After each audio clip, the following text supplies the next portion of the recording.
Shalom, shalom, Israel. First and foremost, I want to give all honor, glory, and praises to YAHAWAH, BaHashem, YAHAWASHI, BaHashem, RICANS. Double honors to the elders and apostles, the great millstone who taught us truth. Shalom to the mighty Akim and Akhwat out there who are diligently waiting to be delivered from this final captivity. And today's topic is going to be why the wicked prosper, all right? Because, a lot of times you see the bad person is the one that's always getting who's always getting all the things, getting all the stuff. Also, just a quick insert.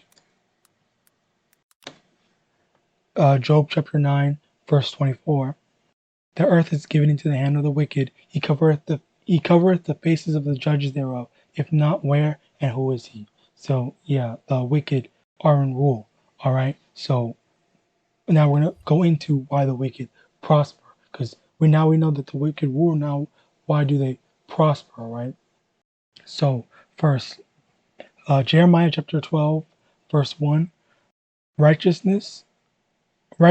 art thou, O Yahawah, when I plead with thee.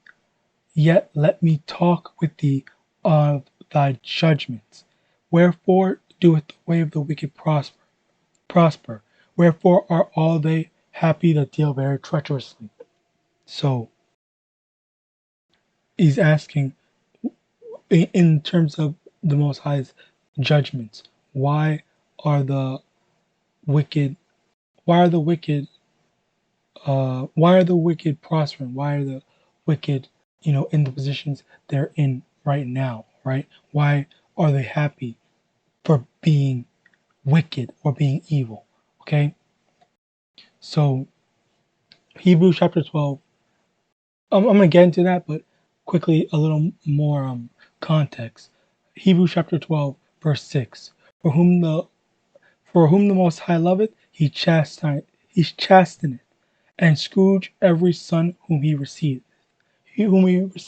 So if the Most High loves you, he actually cares about you, because there are people that the Most High loves and there are people that the Most High hates.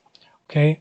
If the Most High actually loves you, then he's going to want to help you become a better person, help you perfect yourself, and improve as a person. Okay? And that's where the chastisement comes in, where like a parent spanks their children when they do bad. That's how the Most High operates, obviously, because he loves us like children. Okay, we're the children of the Most High, sons of God, right?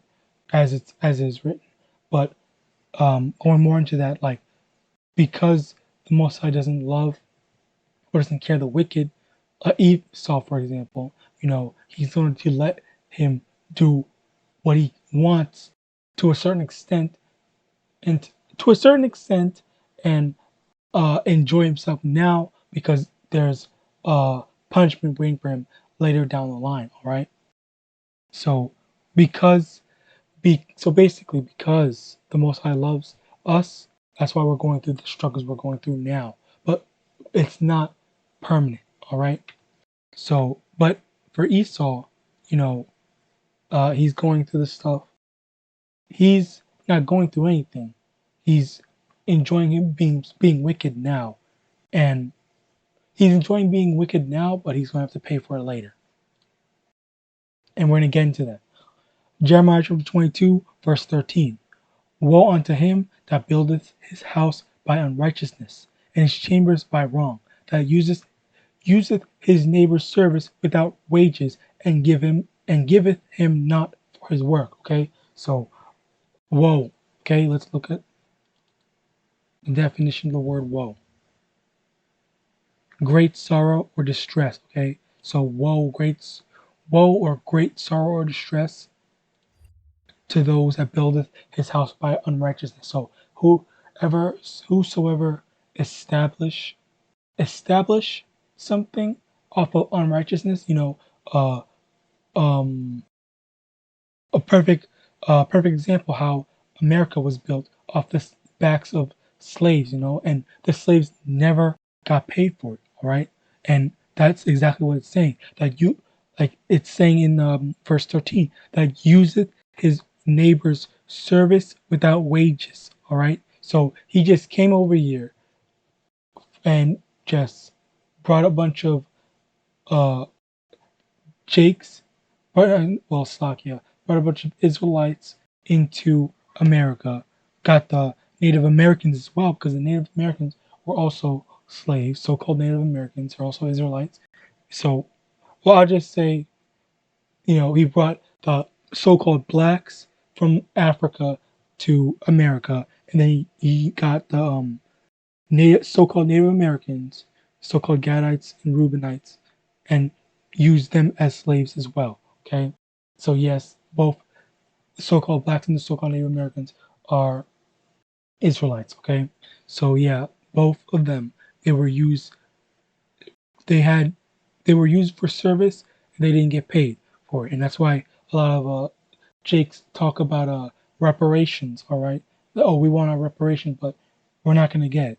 But um, for the hate for the 1 year of hate towards the Asian community or the Moabite or and the Ammonites, they got paid what 50 million, oh, because of 1 year of some random acts of violence. But what about all the random acts of violence towards the Israelites? All right, see, it's that's just spiritual. It just goes to show that it just goes to show what what can't be done now and what is all a part of the Most High's plan, in the grand scheme of things, right? And giveth him not for his work. Say he didn't give us anything for our work, all right? And jump down to verse 21.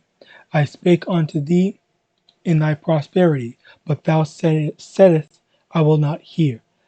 This hath been thy manner from thy youth, that thou obeyest not my voice.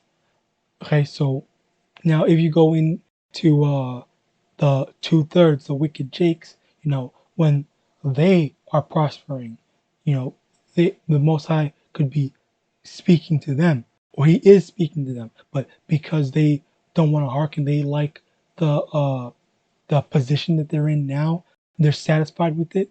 They're just going to ignore the Most High trying to bring them into this truth. All right. So like that's a lot of celebrities. All right. You know, most Israelite celebrities for the most part, basically. But some of them do know, and I guess I don't know their lives, but I know some of them do. Brandon, I think Brandon T. Jackson. Yeah, he talked about this on his Instagram, and there was who else? Kendrick Lamar.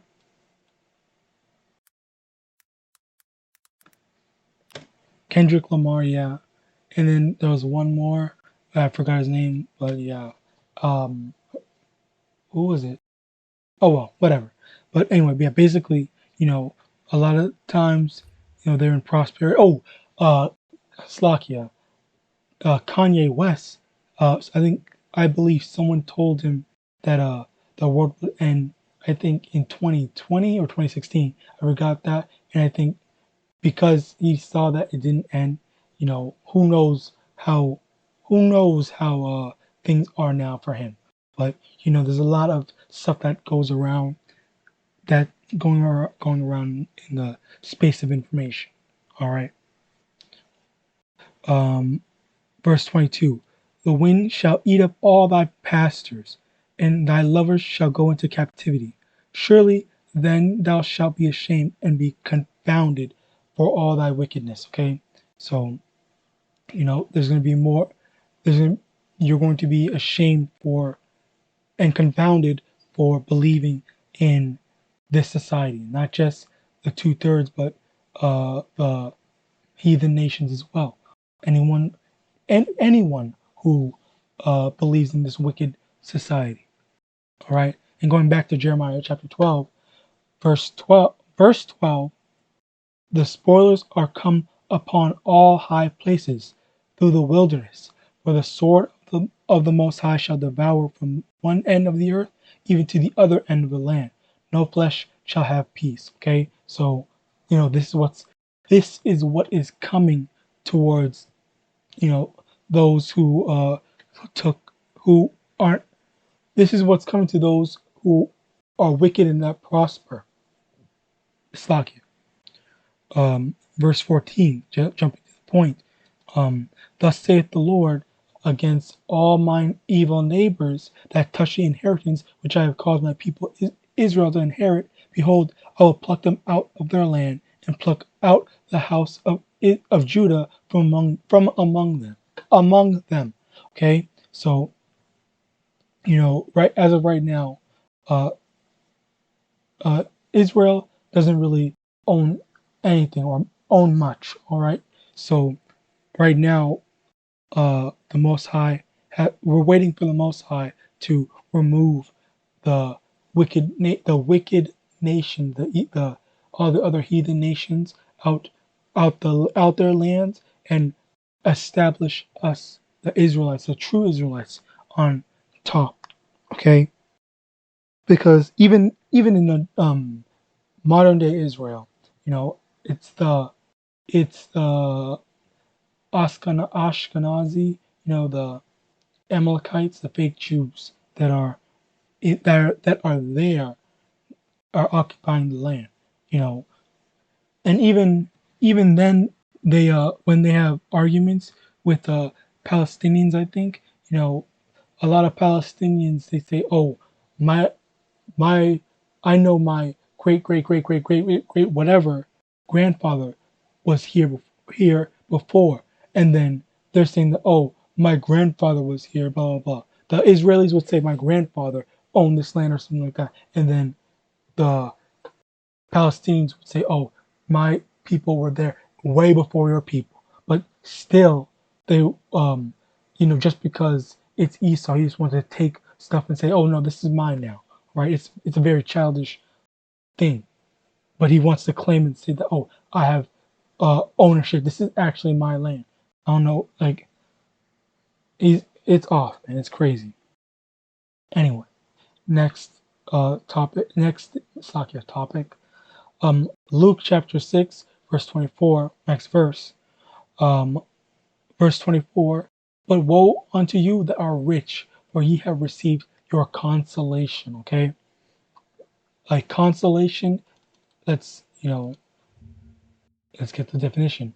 Consolation, the comfort received by a person after a loss or a disappointment. Okay, so these people are going to be disappointed that they're not a part of the true Israelites. They're not a part of the 1/3, the very select. And it's a very crazy thing that like it's like that whole you're the chosen one type stuff. If you actually understand and you take in this word and you're like following through with it, you're very a rare person, because the Most High, out of all the nations in the world, the Most High only chose the Israelites out of all the nations, and then even among the Israelites, it's only 1/3 of all the Israelites. You're very special if you actually are able to get this word and receive this word.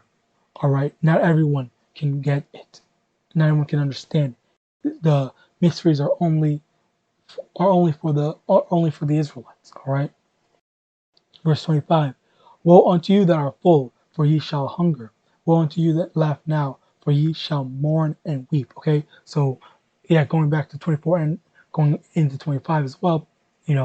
Those that are rich now, they eat, they laugh, and they enjoy. They're basically enjoying themselves now. They're not down the line in during the time of trouble, during the time of deliverance, and even after that, to be. They're not going to be laughing. They're not going to be enjoying themselves. It's going to be flipped, because basically the best description is this world is upside down, and the Most High is going to flip it right side up. All right. The Okay, let me get that verse as well. believe it's Ecclesiastes.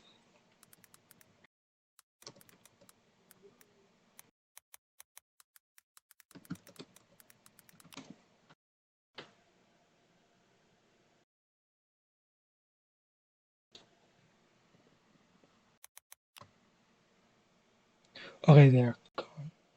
Ecclesiastes chapter 10, verse 7. I have seen servants upon horses and princes walking as servants upon the earth. Okay, see that's that's upside down. That's inverted, inverse, or so to speak.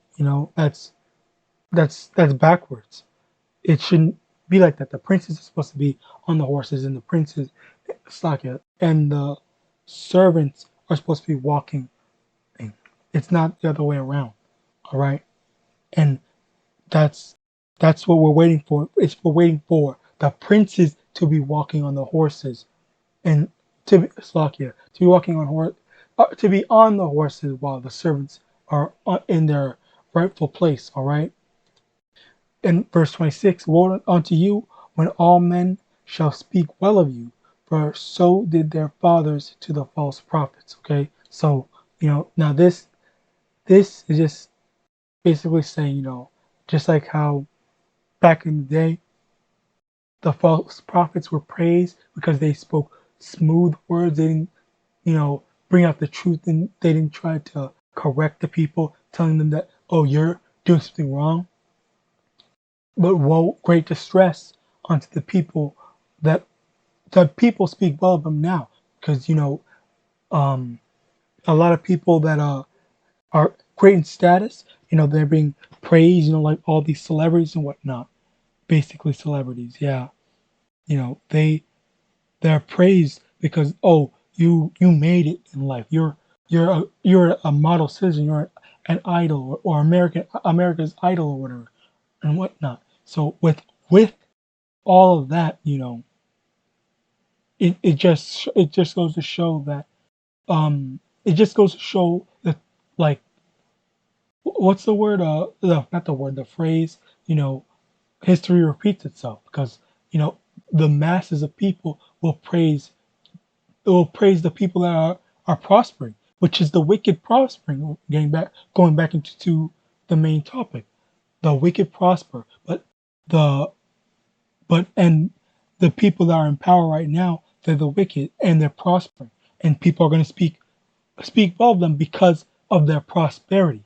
Okay, so yeah, basically to sum it all up, you know, the wicked are prospering right now, but just because they're prospering right now, don't don't think that, oh, I need to go do what they're doing. Okay, what's it called? What's his name?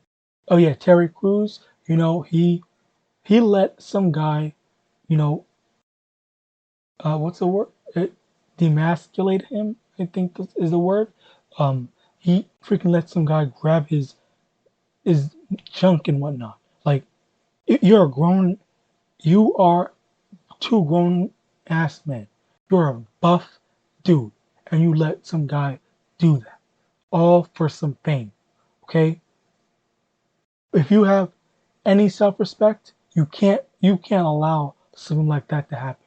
But but at the same time, getting off topic, Slakia, but at the same time, like, it's the it's a double standard that people are demonizing him and complaining, saying, "Oh, you're a buff dude and all this. You shouldn't have let him do that." But when it's when it's to anyone else, they'll say, "Oh, uh, they're a victim and whatnot." But because it's a Jake, they want to talk all this trash to him. Yes, I can. Yes, I acknowledge that Terry Crews, should not have let him do that to him. But at the same time, you have to understand that in the mind, going through the logic of these people, someone who it was someone that had more power than him, in a sense, not in a sense of physical power, but actual, you know, financial, and all this status. Status is the word. Status of power. Okay, so oh, he couldn't have just acted recklessly or foolishly. All right. So he took that in and held it in him until I don't know how many years later. And then when he tries to come out on this Me Too movement, the people, not us, but the people that are all about that Me Too movement, and oh, men can be um, victims as well. They were the ones attacking him. Literally, I don't think I've heard anybody that was on his side. No one stood up with him. He was literally by himself. And I don't stand with Terry Crews, but I'm like pointing out the hypocrisy in their logic. All right, like it's very stupid. But anyway, with that, I want to give all honor, glory, and praises to Yahweh, Bahashem, Yahawashi, Bahashem, Rakakwadash, double honors to the elders and apostles of Great Millstone, and Shalom.